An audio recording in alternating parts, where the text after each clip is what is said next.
Welcome to the Keiser Report. I'm Max Keiser. Financial holocaust, financial terror, financial apartheid. Yes, holocaust and terror and apartheid are the lions and tigers and bears of our day. But, Dorothy, you can rise up. Just click your heels and storm the palaces with a collateralized debt obligation of your own. So let's take Buckingham Palace, Kensington Palace, St. James Palace, and Windsor Palace, roll the palaces into one highly leveraged collateralized palace obligation, and reconquer the world. We can do it, Dorothy's, with a royal assignat of our own, the people's infinitely rehypothecated palace obligation bonds. What a fantastic idea, Stacy Herbert. Of course, only in the UK would they come up with an idea of backing their wealth, of creating wealth through property. So this is the first headline, Max, and it's Turn Crown Estate into Sovereign Wealth Fund, Labour MPs to urge. Britain's £8.6 billion Crown Estate should be turned into a sovereign wealth fund to rival governments-backed investment funds that have sprung up across Europe, the Middle East, and Asia in the last 20 years, a group of Labour MPs will say this week. Basically, this is a great idea because other countries, like Norway, famously, have a sovereign wealth fund from all that North Sea oil. Britain could have had a sovereign wealth fund had they created one based on their North Sea oil, but instead they plowed that into house speculation and bubbles. You know, part of the reason they don't have a sovereign wealth fund is due to the bubble popping in 2008. Norway was not so foolish. Other countries have sovereign wealth funds. Here in the UK, they're saying take the palaces that are owned by the Crown, I think you mentioned £8 or £9 billion worth, wrap those into a palace-backed bond, essentially, and then you can use that as a fractional palace lending obligation facility and spin that to 80, 90, 100 billion pounds to go out there and buy strategic assets around the world. I'm not sure why this is not a good idea. I think the Queen would be more than happy to add something useful to the economy after 50 or 60 years of sitting on her duff. And here's a way to turn her assets into something that could be productive. I'm all for it. Well, the Crown Estate is £8.6 billion worth. It's the palaces, the land, but also large parts of Regent Street and Oxford Street, all that area. They did have an 11% return on it. Now this money, however, they do not control. It goes directly to the Treasury. So what they're saying is that they could use, I guess, leverage it up and invest overseas in China and Hong Kong and in infrastructure projects domestically and to pay down debts. So I'm assuming they want to leverage it up and use this as more of a speculative vehicle because all these other sovereign wealth funds that they talk about are dominated by oil and natural gas, which puts a lie to the fact that you could somehow like magically spin your way with debt and financial products into the wealthiest nations in the world. Well, it goes back to the creation of the petrodollar in the 1970s when the U.S. defaulted on their bonds and went off the gold standard. That was the first major default by America of their bonds in 100 years. Then they went on this petrodollar standard and increased the supply of dollars around the world, and other countries, starting really in the wake of the Asian financial crisis in the late 80s, started to build up these huge reserves. China has trillions of dollars in reserves made up of $1 trillion US and then more trillions of other currencies. And of course, these other countries like Norway have these huge strategic sovereign wealth funds. Britain, however, they sold 60% of their gold under Gordon Brown. They have no sovereign wealth fund, and they've got an economy that's overly reliant on fraud and rehypothecation. So yes, I say to the Queen, Elizabeth, respectfully, turn all that unused collateral into something that can help the nation. Think of it as being on the vanguard in this global financial war. I mean, isn't that sexy? Don't you want to be a war queen? You can be like, there's a financial war going. We're going to put up the palace as collateral to fight the financial war. You know, it's exciting. Get on TV, make a few speeches. You can make a movie about you. You'd be as famous as some of these previous monarchs they've made movies about that are now canonized in Hollywood. You too can be famous in Hollywood too, yes? Well, in the US and UK, we have sovereign debt funds, you could say. But to show you the size and the scale of the sovereign wealth funds in the rest of the world, the number one is Norway, which has $737 billion. Number two is Saudi Arabia, then Abu Dhabi. China has two different funds, which are in the top five. Kuwait, Hong Kong, Singapore, Russia, and Singapore. So you see that the only way up there is either to have natural wealth of oil or commodities, or you actually have to work for a living and export and create things. Well, that's a good point. Either you're have workers that are exporting, and you can have a sovereign wealth fund like China. Or you've got oil that you're exporting that can create a sovereign wealth fund.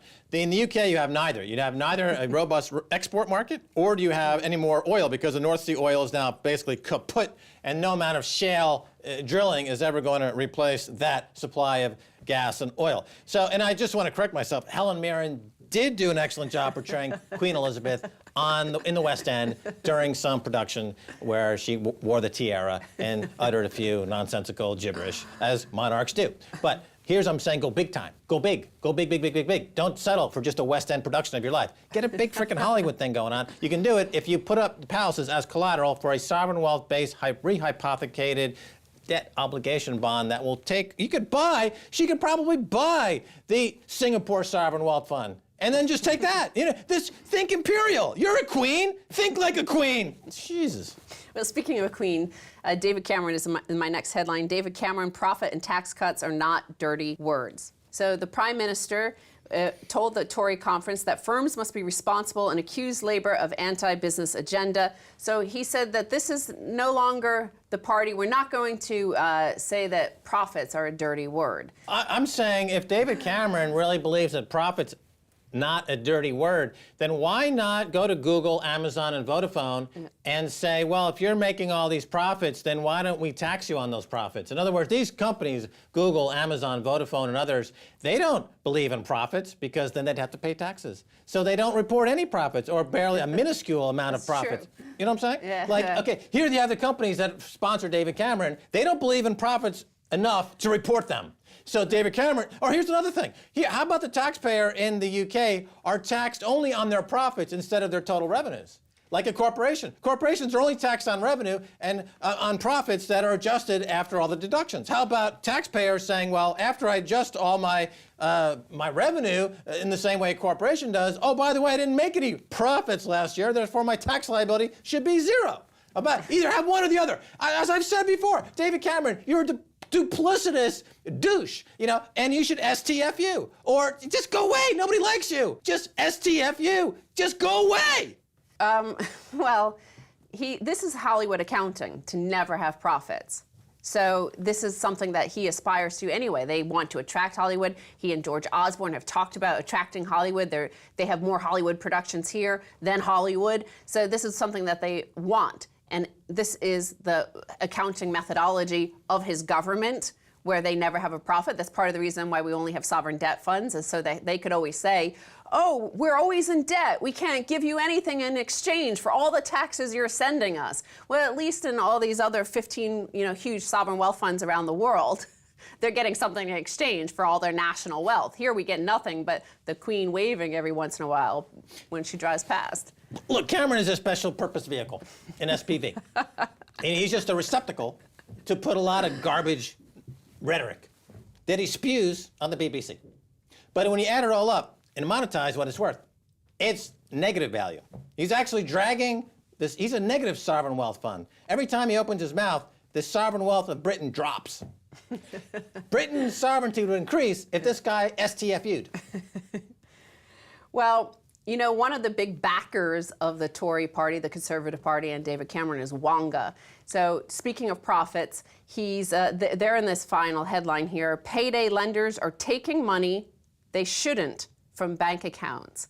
Now, the interesting thing of how they're able to do this is this concept, which is the concept of financialization. This is the reason why we only have sovereign debt funds and perpetual debt here, and debt spirals and deflationary spirals. And this is the concept called Continuous Payment Authority, CPA. It gives the company who you sign up to, whether it's like the gas company or any sort of service like Wonga, it gives the company power to take money out of your account via your debit card. Unlike a debit card, however, Max, you cannot cancel it yourself. You need to tell the company to stop taking money out of your account. The company can, however, automatically reinstate collections. Now, this practice is illegal in the United States, but it's legal here, and £2 billion over the past 4 years have been taken from British population out of their bank account through these methods. Well, that's treason. In other words, part of the role of a prime minister is to protect the citizen from invasive predatory lenders or financial terrorists. And David Cameron has abdicated this role as protector of his people. He is letting Wonga that charges annualized rates of 5,000%. And meanwhile, prosecuting loan sharks that he catches that are charging less, 3,000 or 3,500%. So again, here you have a prime minister that has committed acts of treason by allowing Wonga, which is a predatory financial terrorist, to have access directly to people's bank accounts. And I beseech the Queen to step in. Go down to the House of Commons. They'll let you in. And lecture David Cameron or just fire him. I believe it's within the monarchy. This is a constitutional monarchy. Constitution, monarchy. You've got equal billing, Queen. You've got right up there with the Constitution. There's the House of Parliament and there's the Queen. You're supposed to be like equal partners on all this. Go down there and fire his He's a treasonous he's no good. Get rid of him. You've got the power to do so. I have to say that it is not just the conservatives that have done this. It also happened under Labor, New Labor. So this is a continuous payment authority that is allowed here for debt slaves. This is a concept that is why we don't have a sovereign wealth fund, is because we have continuous payment authority. This is the financialization, the constant interest payments.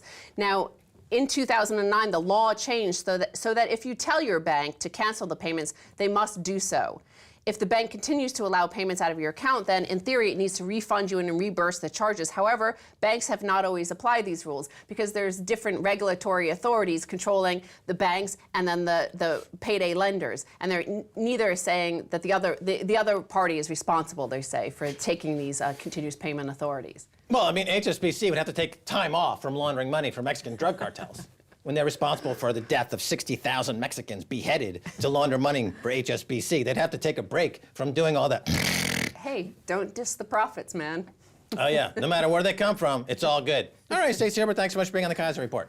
Thank you, Max. Stay tuned for the second half. A whole lot more.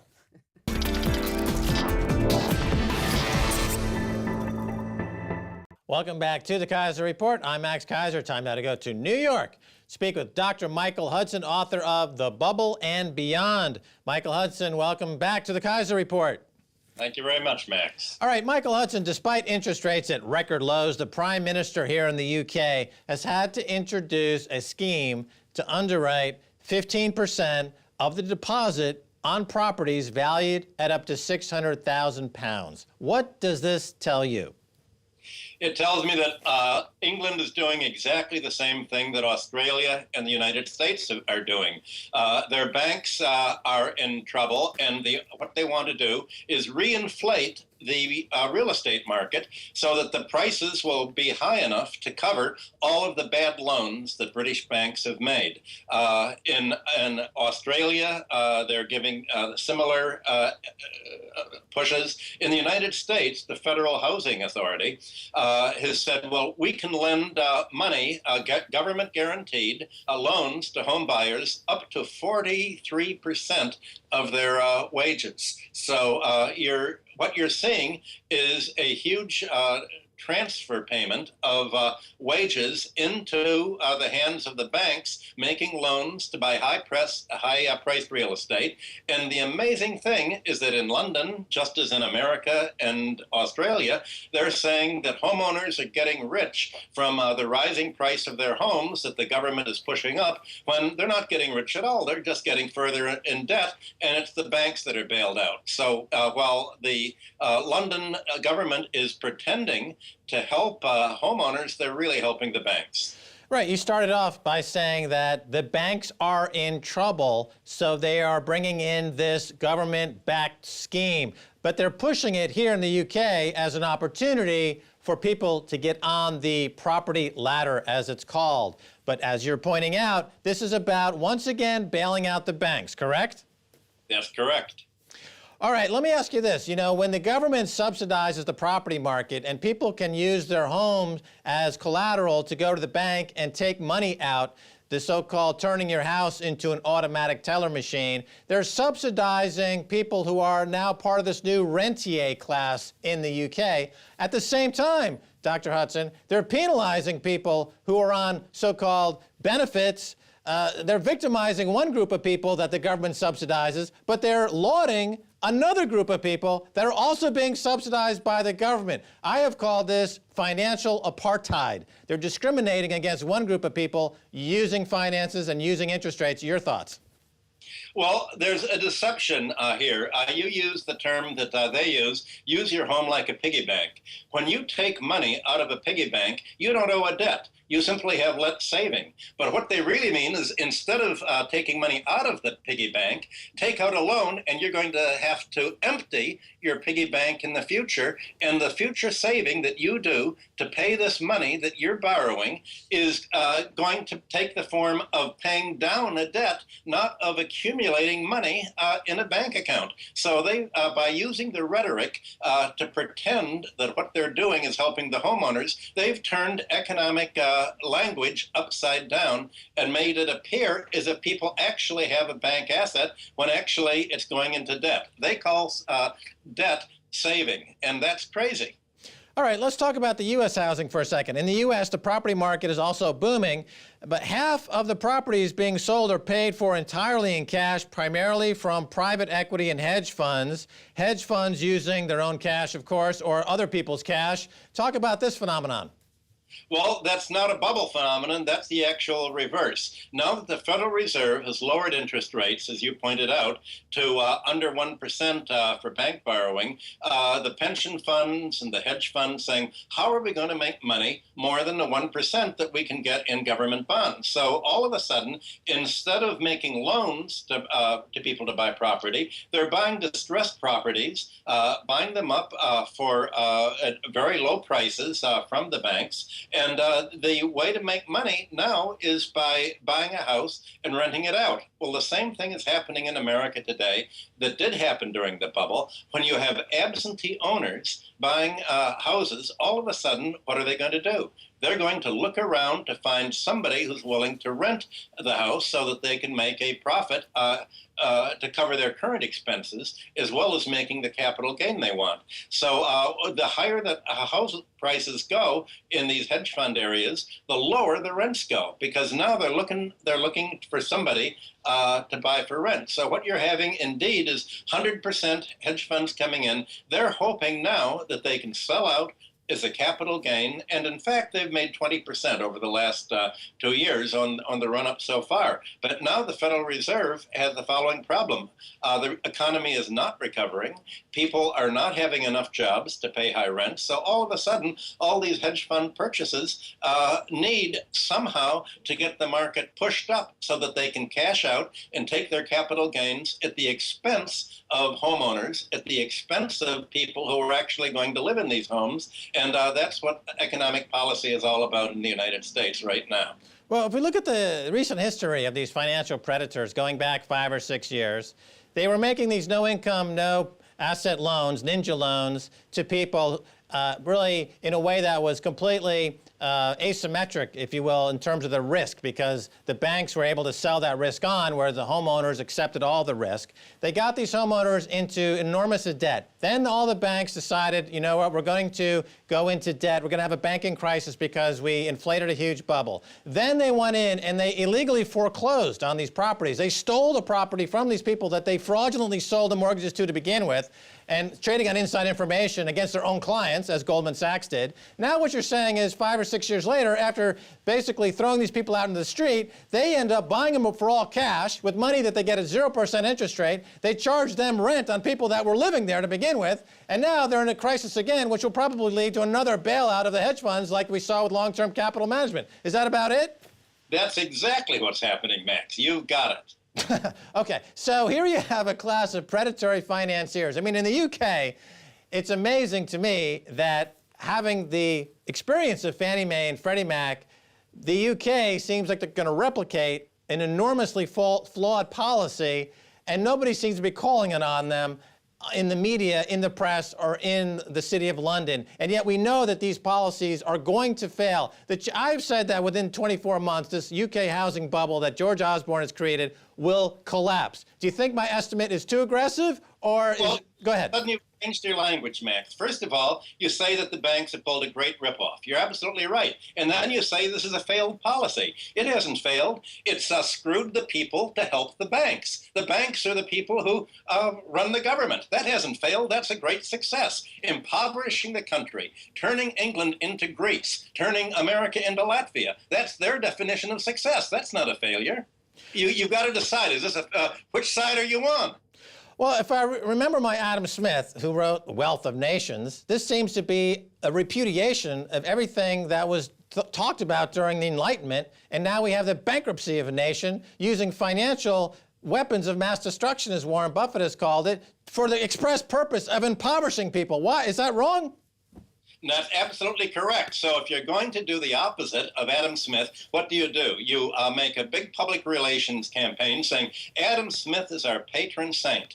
We're for free markets. And what they mean by free markets is turning Adam Smith upside down. To Adam Smith, as you just pointed out, a free market was one that was free of rentiers. Adam Smith said that the most logical tax was a land tax, to finally begin to recollect what the British landlords had taken after the Norman conquest. But now the free market means free for the banks, free for the landowners to exploit the rest of society and do what Ricardo accused them of doing, grinding industrial capitalism to a halt. So by bailing out the banks and the real estate sector, England, and raising the price of housing and raising the indebtedness of British workers, you can say goodbye to British manufacturing. How can Britain afford to hire workers when they have to pay such high costs for housing?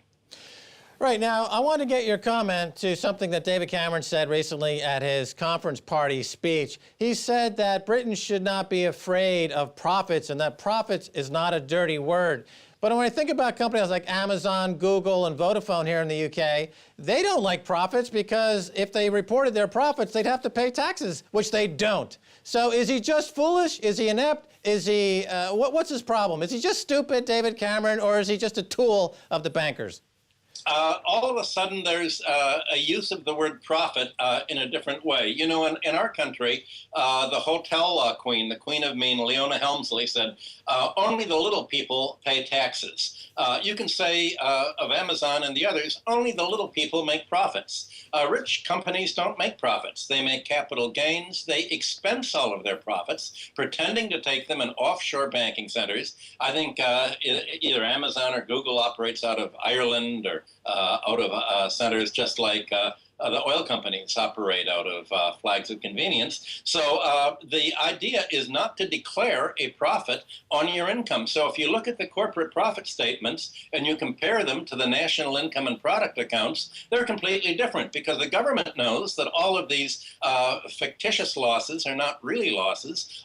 They know that the accountants are making the balance sheet. And when I worked for Chase Manhattan Bank and was trying to figure out what Standard Oil's position was. The Standard Oil treasurer, I said, where are the profits made? Are they made where you produce the oil abroad? Are they made here? And the treasurer said, well, they're made right here in my office.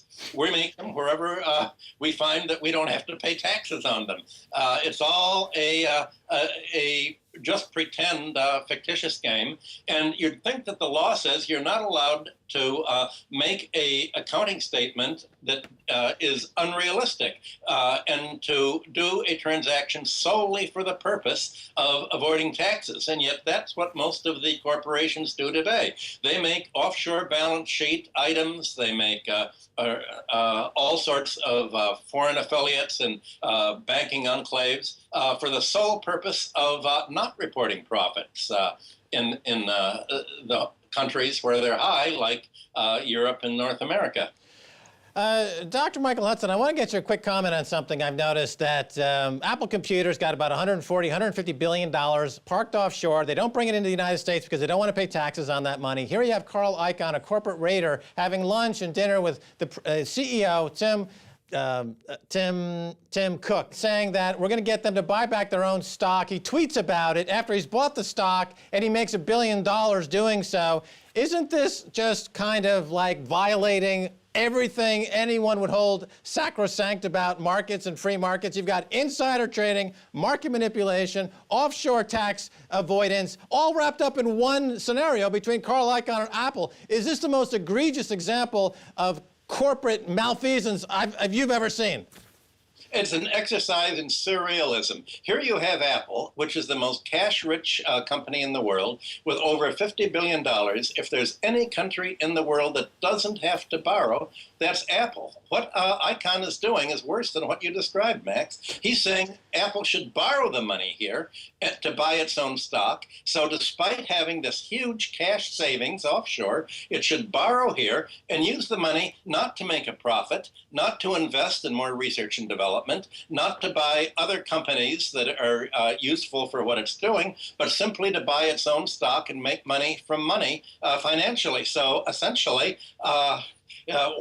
you're having the absurdity of Apple borrowing money at the same time that its savings are going way up. This doesn't make any sense at all, except as a tax avoidance measure. Right. So once again, we're back to only the little people report profits. All right, Dr. Michael Hudson, we're out of time. Thanks so much for being on the Keiser Report. It's always a pleasure, Max. And that's going to do it for this edition of the Keiser Report with me, Max Keiser, and Stacy Herbert. I'd like to thank our guest, Dr. Michael Hudson. If you want to contact us, please tweet us at Keiser Report. Until next time, Max Keiser saying bye, y'all.